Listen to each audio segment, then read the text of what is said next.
Hi everyone, it's Mario Vegas and welcome back to Tank Zone. This time let's take a look at Bradley. Watch this episode till the end to determine for yourself whether it is worth getting Bradley or not.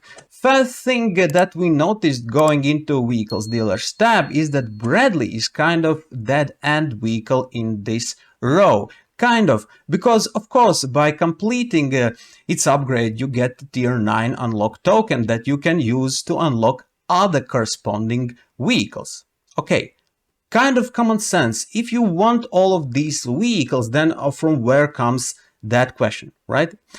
The thing is that personally I found this Bradley vehicles line, if we may call it like that, the most challenging to complete, but not least interesting as well. I will quickly run through this line of vehicles before we will look at the Bradley itself.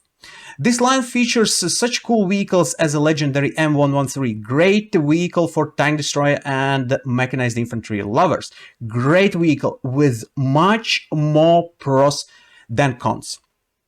And then comes Weasel 1-Tow. Smallest tank destroyer in the game, great for hiding, but with tremendously long single missile reload and no secondary armament. It is really hard and challenging to play Weasel Tow, but it is interesting as well. I have two great replay videos about its performance, so it's interesting to play Weasel.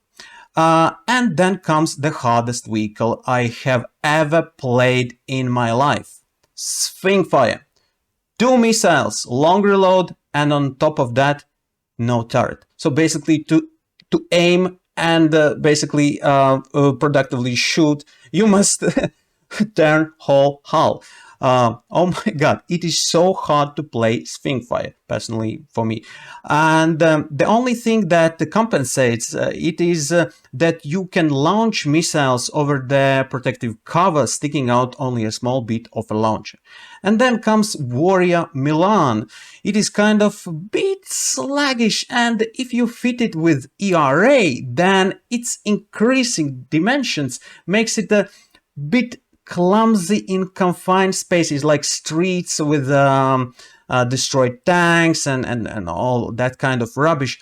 But overall, I would say it is hardish to play it as well. For those who are interested in these previously mentioned vehicles, no worries. I will make dedicated episodes reviewing these vehicles completely, where I will share my experience, how I managed to get satisfactory results either by adjusting gameplay tactics or reskilling the crews or commanders or totally refitting these vehicles. So full reviews will come.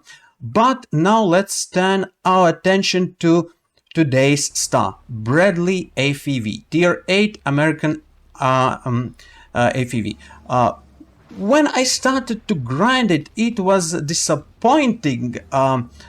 So much time, effort, and pain I put into to get this vehicle, and it felt like crap. First thing, it was sluggish. Top speed was okay, but acceleration and reverse and turning felt like I'm not moving at all. Secondly, not enough low silhouette made it harder to hide behind smaller rock formations. Next one, stock ammunition lacked penetration capability. Next one, I could not fit it good enough for any other infantry type as mortar. And finally, scouting fell out of my hands. But it was only initially, as I had similar experience with other vehicles. As always, I went back to my tactical drawing board and radically changed my tactics. I tried all, and only tactics made a difference. At the same time, I felt very angry at myself how I could miss that important bit of tactic in the first place. Probably because with other AFVs I play highly aggressively. close combat, flanking, close fire support, constant infantry redeployment, scouting, and if required, performing tank destroyer duties as well. But if it works with BMPs and BMDs, it is only because of their great mobility, low silhouette, great camo, superb vision, and plus tremendous fire rate and firepower. With Bradley, you must play a bit differently. Great vision does not mean that Bradley will be a typical great scout. Of course, you can perform scouting duties, but it's not kind of typical scouting. You can do that, but scout tracks will easily outbeat you, putting you in a difficult situation. Movement, as I mentioned before, Bradley has not enough ability to get outstanding results in close combat. Typical hit and run tactics will not really work. You can do that, but it may be a disaster. You cannot effectively be fast and deploy a sniper or anti-tank ambush in appropriate spots undiscovered as well. So, but all changed when I changed main tactics on upgraded Bradley, which by the way has a very powerful autocannon. Therefore, immobilization and work on enemy side armor is a great help to allies and adding a lot of immobilization damage as well. After upgrade, tandem heat missiles are good enough to inflict serious damage on tanks. Quite often I was caught by enemy tanks in a close combat, and probably sometimes those guys even did not suspect that I actually just waited and wanted for them to approach me to give me opportunity to immobilize them and shine by completely destroying their tanks by cycling around them.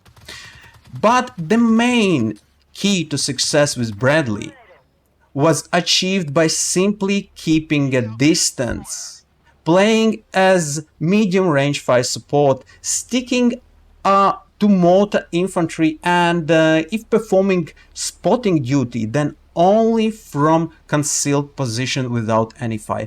And this is a reason why I felt very disappointed and angry to myself. How I could overlook this simple tactic in the first place. So, resume. Bradley is definitely worth getting. You can get a tier 9 unlock token in the first place, and by its performance now it stands in between my other favorite vehicles and shines with some great victories like this one in a background replay. 9k damage and 5 kills talk about themselves. Bradley is a great and recommended vehicle and should be considered as one of your favorites as well. And that's it for today. Thank you for watching and following Tank Zone. Have a wonderful day, success in the game, and I will see you in next episode.